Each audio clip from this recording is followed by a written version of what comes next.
Oh, hi, podcast listeners. There's many ways you can listen to the Real Nerds podcast.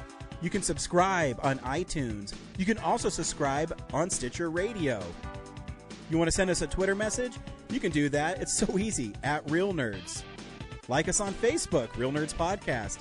You can visit our website, realnerdspodcast.com, where there'll be a lot of articles for you to not only read, but to listen to our previous shows.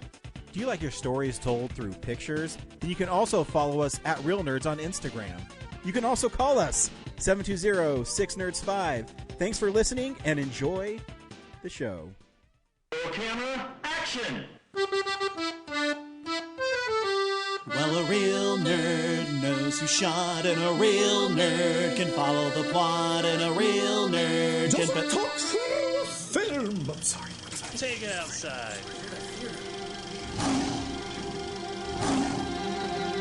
Well, a real nerd knows who shot, and a real nerd can follow the plot, and a real nerd will give it all they got. Lights, camera, action! Real nerds.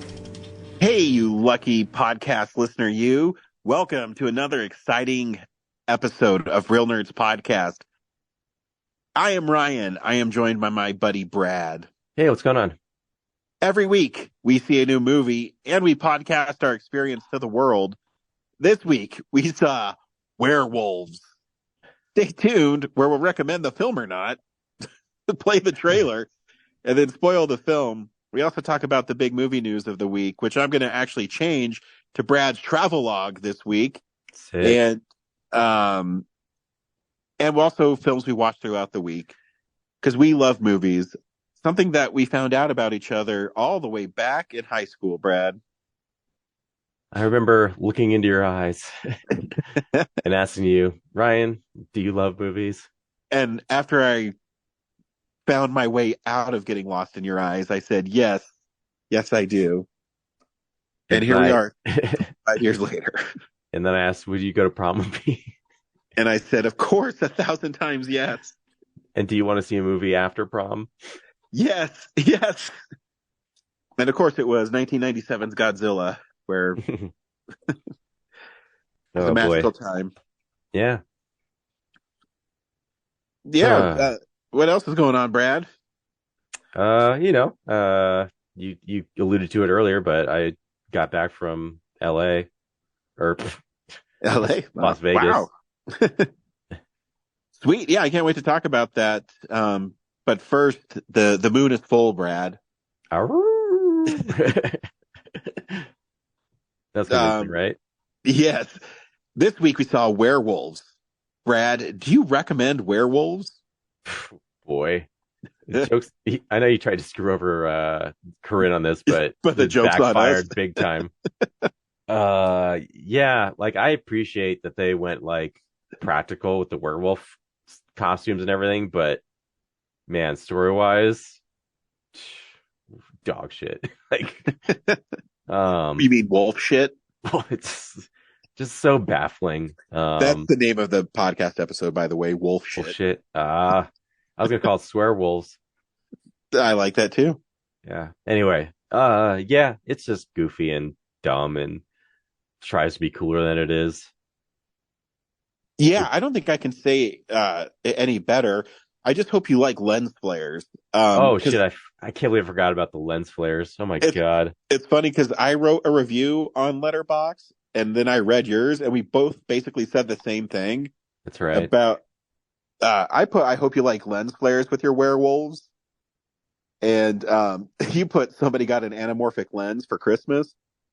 So it's fresh on my mind because I was watching commercials about like anamorphic lenses, like because they, as a photographer, I get ads for stuff like that, and I was like, oh, the Siri anamorphic lens, that's something I've been wanting for a while. And then this movie comes out, I'm just like, ugh, they probably used that lens for this.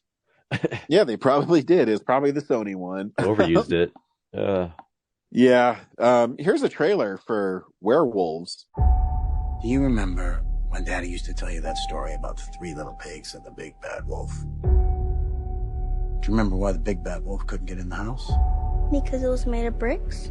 Just like your house. Whatever happens tonight, Remember, it is my choice. I know. We have a 9-hour window to test and record our findings. Good luck tonight.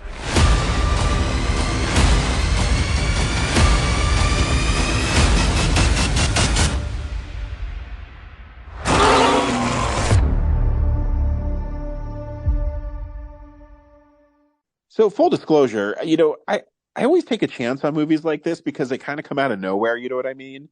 I know. I was shocked that like when I watched, I was like, Ryan probably loved this, and I'm gonna hate that he did. And I was like shocked that you didn't like it. Oh no, it was not good because you're in trouble in a film. So J.J. Abrams uses lens flares, but he does it in a cool way. You know what I mean? I Like know. there is an art to it. I remember like his movies would come out, and that's all people would talk about is the lens flares. Yeah. So I hope they don't see Werewolves because I just imagine the director saying, okay, we got this shot and everyone did a really great job, but I'm just not seeing the lens flares in it. Can we fix that, please? And I don't know, right away, the acting was really bad at the beginning, like really bad. But the premise for Werewolves is there's some sort of gene in everybody that's unleashed during a super moon that turns people that are exposed to this moonlight into werewolves, which could be cool if they had a bigger budget because there's never more than 3 or 4 werewolves on screen at the time. Yeah. It's kind of like The Walking Dead, where like everyone has the gene. Yeah. So as long as you don't get exposed to whatever, like then yeah, you're fine. So everyone has to stay inside all the time, but the scientists are working on a sun or a moon screen. I know. Can you believe that's what they called it too? Moon screen. Oh my gosh. I mean, it's obvious. Weird. Like we wear sunscreen, so the opposite would be moon screen, but it's kind of dopey for sure. And Frank Grillo plays Dr. Wesley Marshall. Who's- He's not but he acts like he's like some special forces guy. Yeah, he's been in the special forces for like 15 years, but he's also like had the time to also be like a molecular biologist, which is probably like another 15-year career on its own. And so they're trying to develop a cure, and they think they have it, but surprise, the moon screen only works for an hour, right on the dot. So it knows exactly how long an hour is when you put it on. And so in their lab, it goes terribly wrong, and werewolves are unleashed, and he has to get out, and he has to go save his sister-in-law because his brother died. And there's this weird, I don't even know.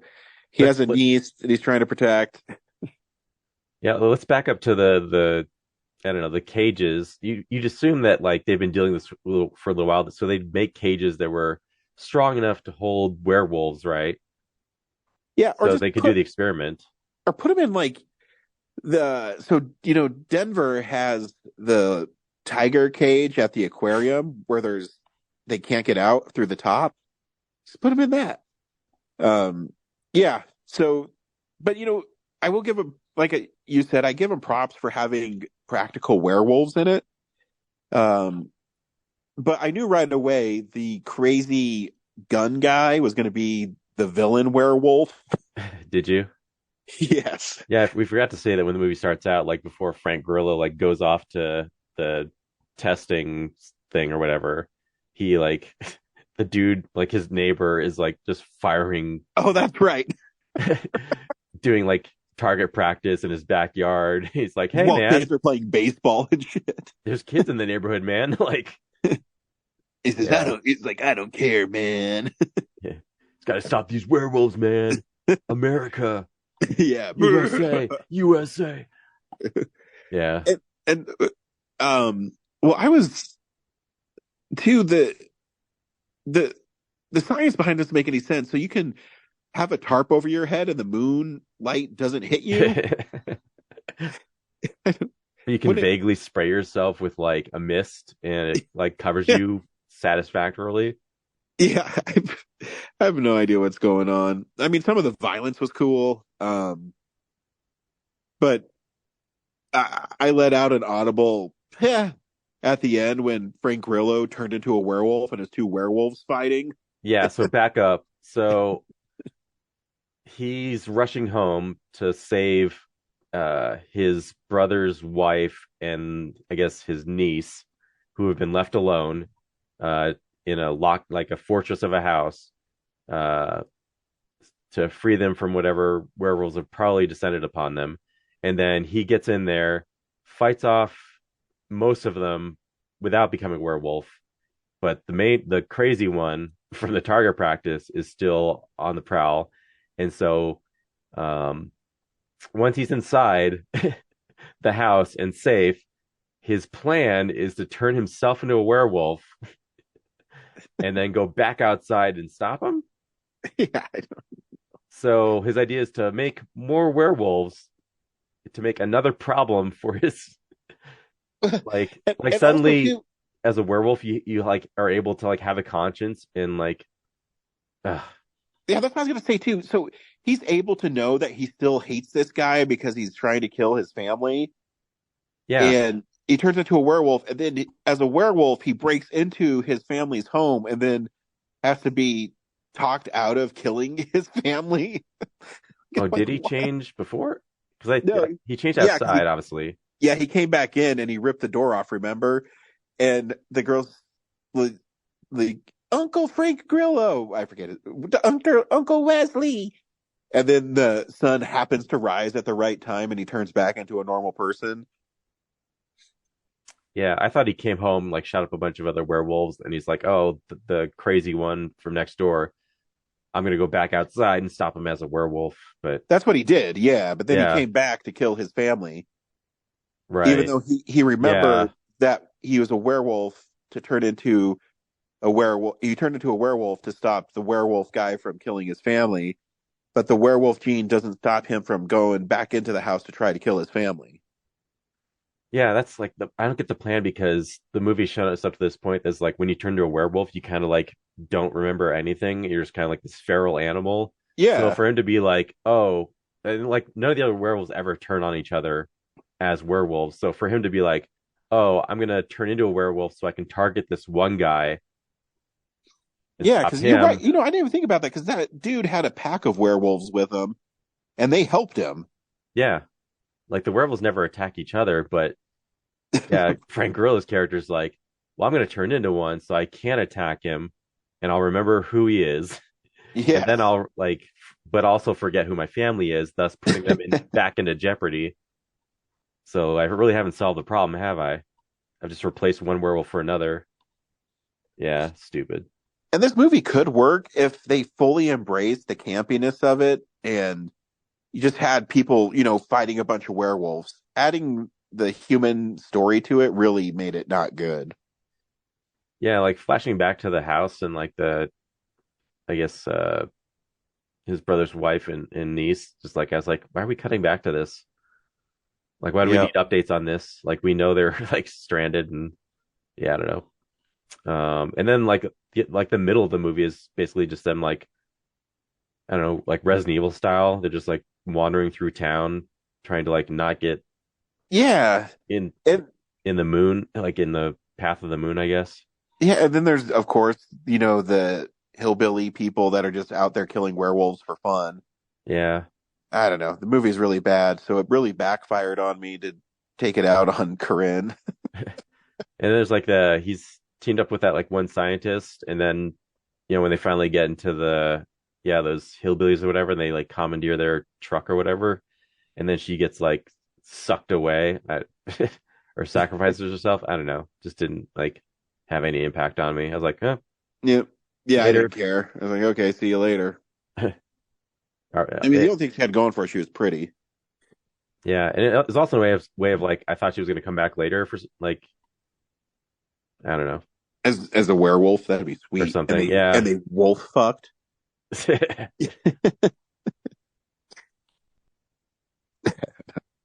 movie's not good. Yeah. Oh well. C'est la vie. Hey Brad, you travel to Las Vegas on your moped. I haven't done that in a long time. Tell us about your journey. Hey, film buddies, follow me around Denver.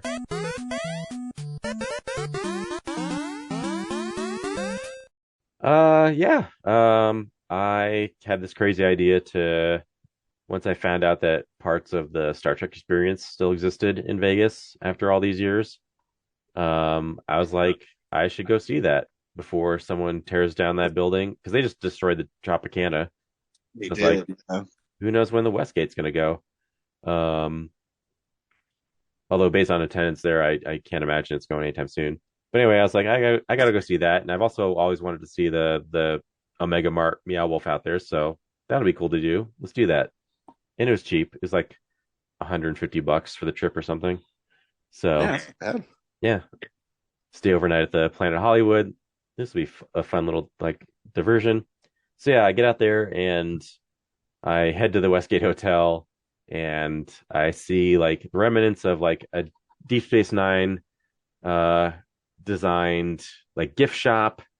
Uh like the architecture is like from the 90s Star Trek, and then you go into this lobby and there's like a little waiting room that has like definitely like a warp core that they've turned into like a conference reception area, and then the bathrooms are like all the bathrooms from Star Trek Deep Space Nine, and there's like these little wall ornaments and things. They're very much like a Star Trek set.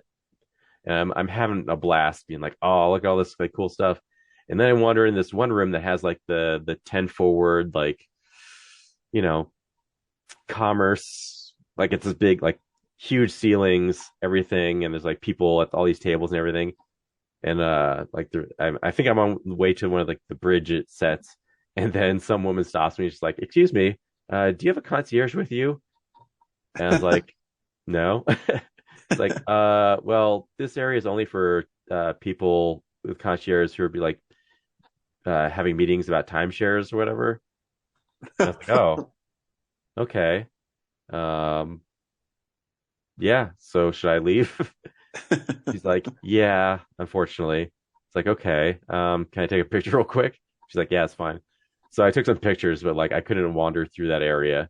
Oh, 'Cause, you have to be interested in, I guess, enrolling in a timeshare thing, and also you have to be married. really? Yeah, you can't even be like a single Weird. dude who wants to enroll. You have to be like a married person. Weird. So yeah, that was kind of a bummer, and that was like the first 15 minutes of my trip. Wow. So I was like, okay, what am I gonna do with the rest of the time here? So yeah, I walked a lot. After the Star Trek debacle, I was like, I can't check in till 4. So I went to the Vegas sign, I saw the pinball museum. Nice. The pinball museum was cool because I thought they'd like, oh, I gotta pay like $20 and then like pay for all the um machines as I go, but like you just walk in there and you start playing. You just drop quarters and things. And Oh, nice. yeah. Um and then that night I went to I was like, I have to see a movie here, right? Like that's me. I have to see a movie, like a unique movie experience in Vegas, right? Yeah. So I found but I don't want to do like a Regal or something, you know. So I found this like indie theater called the Beverly. Hmm. Not the new Beverly like Tarantino's. It's just the Beverly. It's like a very modern, recent kind of event center. It's got one auditorium, and they were playing either Muppets Christmas Carol or Nosferatu with the old one with a Radiohead score. Huh. So I was like, that is weird, and I should do that. So I went to the Nosferatu with the Radiohead score, and yeah, it's like this very um, square, modern building. Their concessions area has like some merch and like a bug-sized pop machine, like the bug theater sized popcorn machine, Uh-huh. and they have like no soda tap, so it's all bottles and cans. And then yeah, the auditorium is maybe like I don't know, 80, 90 seats. Um, and that was cool. It was weird because like the Radiohead score, it was like some guy who owns a drive-in has started like taking these public domain movies and like adding scores to them, like That's avant-garde cool. scores. And but this was like it seemed to me like he would recycle some of the music for like he would play the same tracks again over certain things. So that kind of like lulled me into like a kind of more of a sleepy mode. Yeah. It was like, okay, yeah. And I've never seen the original Nosferatu before, like normally, so Huh.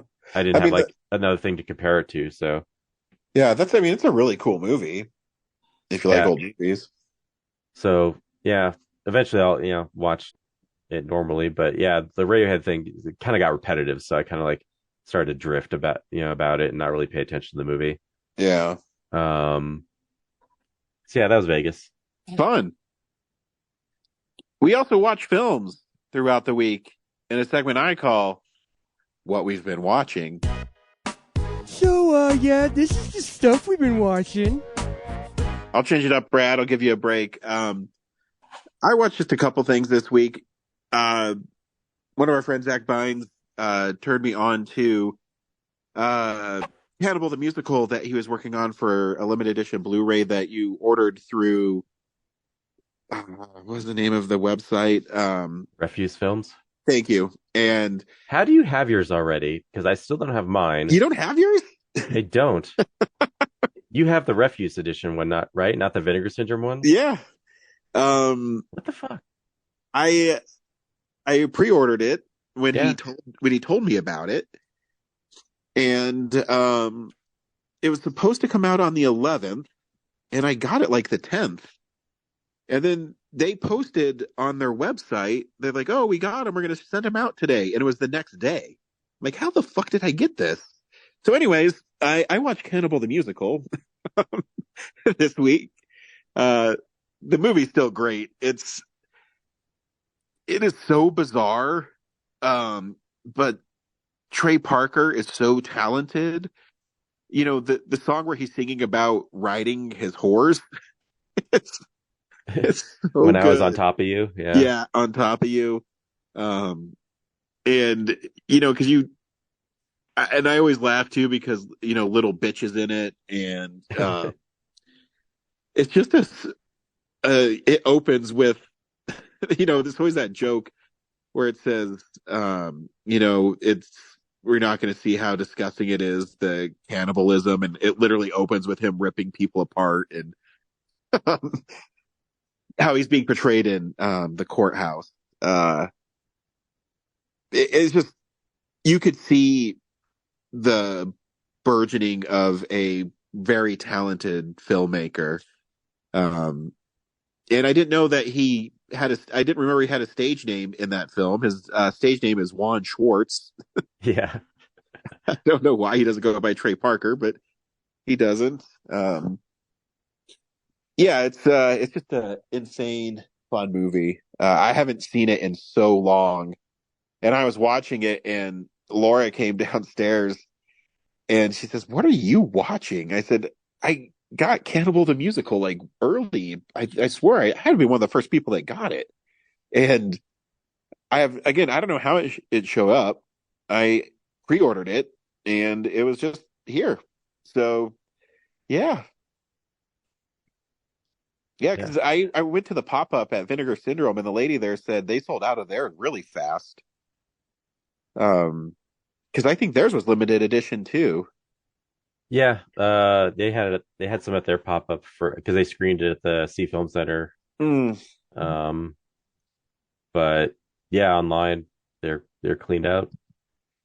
Is it the same? Do they have the same special features, or is it different stuff? No, that's the big deal. Is like Refuse and Zach's thing is like they have more stuff. Oh, okay. Yeah, it's a pretty impressive set. If can you still get it on that website? I don't know. Refuse Films? Yeah, is there still some available? Yes. No, they definitely should get there fast because it will be one of my favorite Blu-rays of the years, hands down. Nice. Yeah, I mean, it's so robust and there's so much going on in it. I think there's 4 commentary tracks. And they bring over some vintage stuff too. And this one is like the actual Trauma release one, because it's like the Trauma archives. Yeah. I can't remember all the little details about it, but if obviously the Vinegar Syndrome one's hard to find, and it's obviously more well known because it's a bigger company, but um, it's really well done. Yeah. And Also, you I should, guess too at Vinegar Syndrome right now is like they're having their partners only month, so you can't even access like their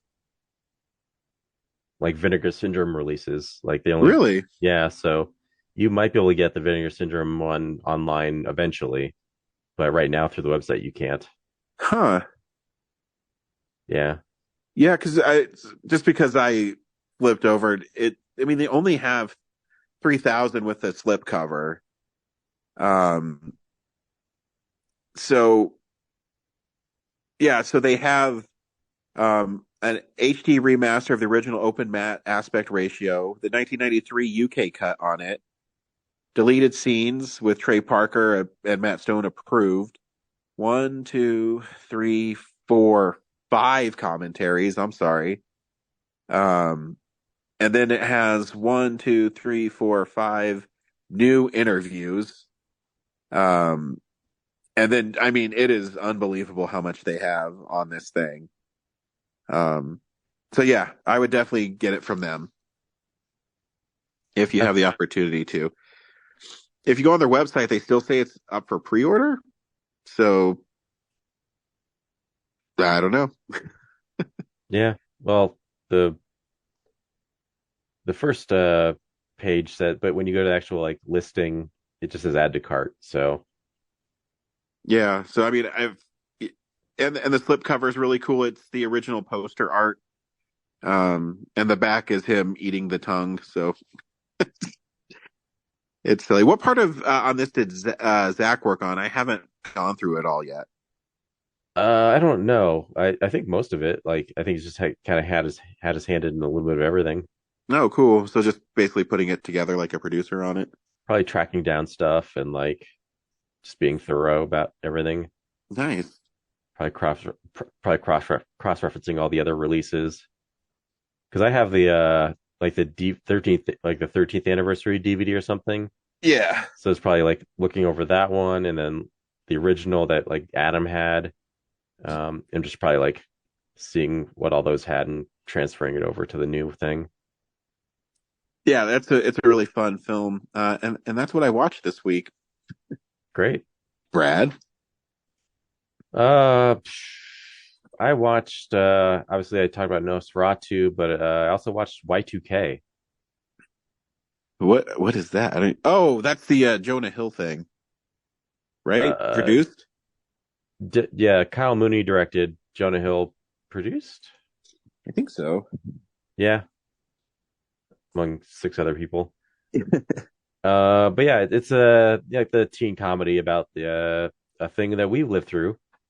We sure did. A fictionalized version of the year when we were told that all of the clocks on our electronics there was a bug in them and it was going to cause everything to go haywire, and then nothing happened. But in Kyle Mooney's world, it actually did cause a bunch of machines to go sentient and kill a bunch of people. So yeah, it's kind of like super bad, but I don't know. I didn't think like the jokes were that funny. Yeah, it kind of came and went really fast. Yeah, the two characters, there's like Superbad. There's two dudes who like one guy has this crush on the Rachel Ziegler character. She's the popular girl, but she's also a savvy computer programmer. And then Danny, Julian Dennison, the kid from Deadpool 2. He's like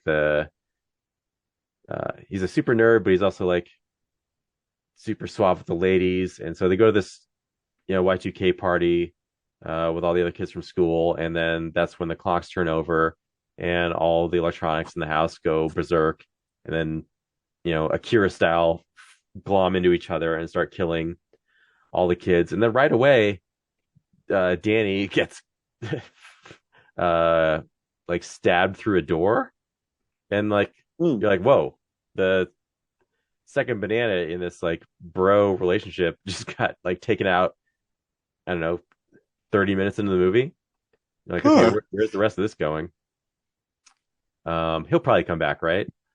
And then yeah, the rest of the movie is just kind of Eli and then Laura and then a couple of other people from the party that you didn't really get like closely introduced to, but suddenly like they're the main characters, and like one guy's there's one really funny part where like this stoner guy, when they escape from the garage of the house, like they immediately go out into the street, and then there's a skateboard, and the stoner guy's like, "Oh, sick! I'm gonna go grind this rail."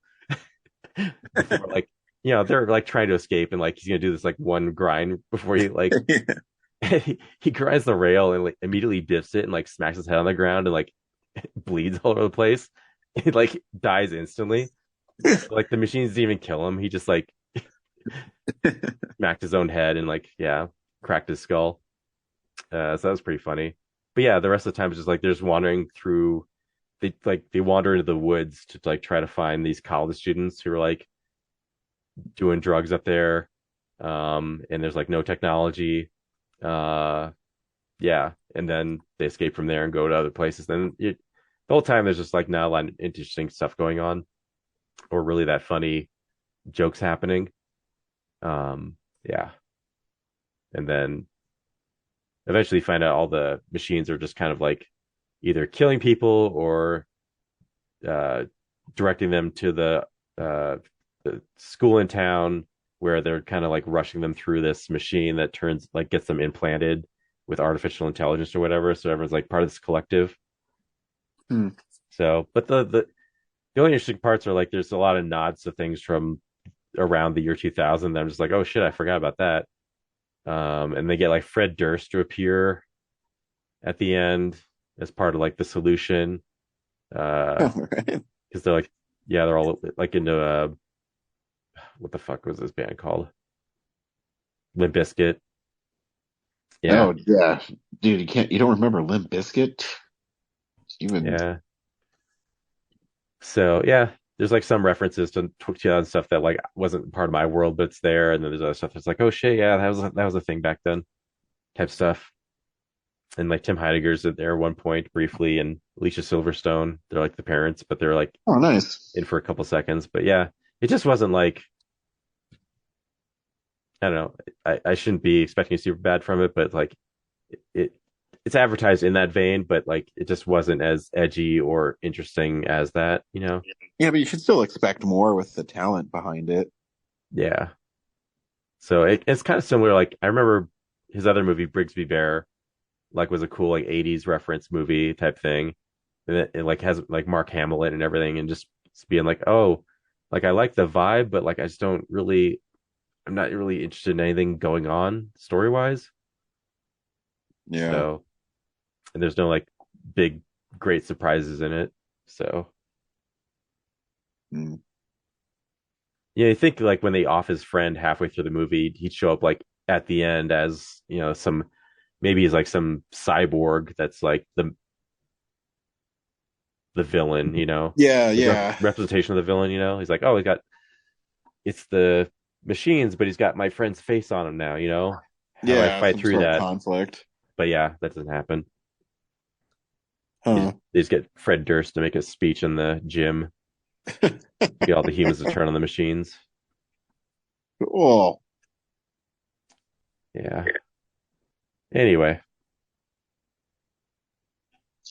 Yeah, next week we are seeing Craven the Hunter, which I have high hopes for. Anytime they take a Spider-Man villain and have a movie without Spider-Man in it, it has yielded great results. Yep. They've been doing this for what, 7 years now? Yeah. It's I guess you can't believe there's 3 Venom movies, Yeah, we went through those really fast. Sure did. Yeah. So until next week, thanks for listening. who shot, and a real nerd can follow the plot, and a real nerd will give it all they got. Lights, camera, action. Real nerds. Thanks for listening to Real Nerds Podcast, a Nebulous Visions production. Stream or download episodes, read articles at realnerdspodcast.com. Stream us on Apple or Google Podcast, Stitcher, Spotify, or iHeartRadio. Follow us on Facebook, Real Nerds Podcast. Twitter and Instagram at Real Nerds. Watch us on YouTube, Real Nerds Podcast. Email us at realnerds@gmail.com. Call us at 720-6nerds5. Thank you to Sparks Mandrill, Mike at Plan 9 Studios, and Bolognium for all of our groovy theme songs. And that's how you fucking do it!